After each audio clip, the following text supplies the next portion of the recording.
Ya Muiz, ya Murtil. Hari ini kita belajar di lab IPA dengan materi perubahan wujud zat. Hari ini hadir semua? Siapa yang tidak hadir? Sudah diisi buku agenda kelasnya? Sudah di bawah nggak? Oh ya. Baik. Yang tidak hadir berapa orang? Hadir semua? Ya, kalau tidak di kelas memang tidak langsung kelihatan bangku kosong. Kalau di kelas sudah langsung ketahuan yang tidak hadir berapa. Baik, nanti dicek lagi. Kalau memang ada yang tidak hadir karena sakit, mudah-mudahan segera sembuh. Baik, tujuan pembelajaran hari ini bisa lihat di depan. Coba Fahri dibaca tujuan yang pertama apa? Melalui percobaan, peserta didik dapat mengidentifikasi perubahan wujud pada materi. Yang kedua sama Mahesa, ada Mahesa ya. Menjelaskan proses. Ulang-ulang. Menjelaskan proses perubahan wujud zat. Nah, jadi hari ini kita akan praktikum ya, praktek. Kita akan bersiap dulu praktikum alat dan bahannya. Dia tolong diambil di motor Ibu. Ada nggak gantung? Ditutup nih. Baik, kita akan melakukan pengamatan ke semuanya ini ya. Sudah ada 3 hal di meja kalian masing-masing. Pertama apa? Lilin yang menyala. Kemudian yang kedua, es batu di gelas ukur. Kemudian yang ketiga, mentega di sendok. Kita amati terlebih dahulu lilin yang dinyalakan. Pengamatannya bukan pada sumbu lilinnya ya, tapi pada bagian yang kena panas, bagian yang kena api. Bagaimana lilin yang kena api? Mencair. Ada yang menyebut meleleh. Kami wanya mencair sama dengan meleleh. Kemudian yang kedua, sekarang kita akan mengamati mentega. Mentega bentuk awalnya gimana? Gimana bentuk mentega awalnya? Mana lihat? Nah, ya, padat ya. Kemudian di atas, letakkan di atas lilin api. Bagaimana atau apa yang terjadi? Cair. Kelihatan?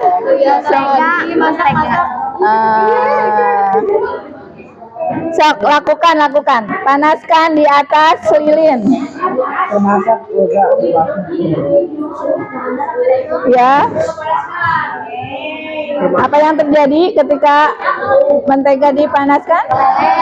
Meleleh. Sudah meleleh, dijauhkan lagi dari api. Jangan sampai tumpah ya. Udah meleleh belum? Sok. Ya.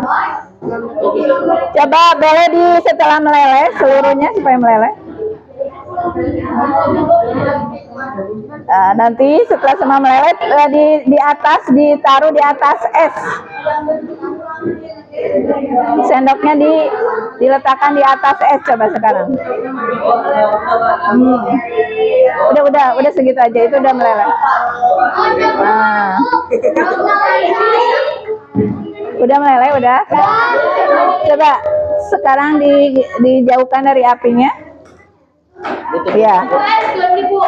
Boleh ditumpangkan di atas es, ulah dibaikkan. Nah, cuma ditumpangkan aja. Ya, praktikum dilakukan di kelas ini ada 4 kelompok. Siswa mengamati perubahan yang terjadi pada es batu, kemudian pada lilin yang dipanaskan, dan pada mentega yang dipanaskan. Kemudian sebaliknya, setelah panas, setelah mencair, didinginkan kembali. Bisa dibiarkan begitu saja atau diletakkan di atas batu es.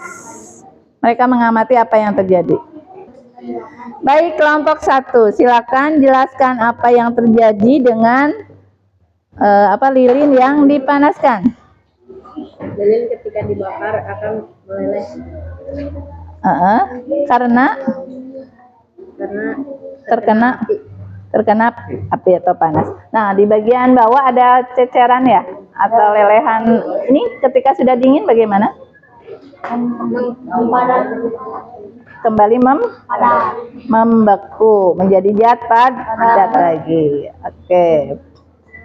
Lanjut kelompok 2. Silakan kalian menjelaskan tentang mentega. Tadi sudah mencairkan mentega ya? ya. Terus silakan. Mentega disimpan di atas es batu, kemudian Dia membeku. Kembali membeku. Bagaimana kelompok 3? menjelaskan tentang perubahan dari es batu yang cair Ya, karena adanya panas dari lingkungan sekitar. Kalau dicoba di atas api, apakah lebih cepat dari dibiarkan begitu saja? Lebih cepat ya. Oke. Baik, kelompok 4, silakan menjelaskan mentega. Apa yang terjadi dengan mentega ketika dipanaskan? Mencair. Kemudian ketika sudah mencair kembali didinginkan? Membeku. Apalagi diletakkan di atas es batu, membeku lebih cepat. Baik. Baik, kita akan mendengarkan kesimpulan ya dari percobaan yang kita lakukan. Silakan Pak Hari. Jadi kesimpulannya ada 3 bahan. Pertama dari bahan es batu. Es batu kalau dipanaskan akan mencair atau diletakkan di ruang terbuka. Kedua, lilin. Lilin kalau dinyalakan apinya akan mencair dan sesudah mencair akan membeku lagi. Ketiga, mentega. Mentega kalau dipanaskan akan mencair sama seperti lilin. Kalau didinginkan mentega akan membeku lagi. Terima kasih. Ya. Tepuk tangan untuk Pak Hari.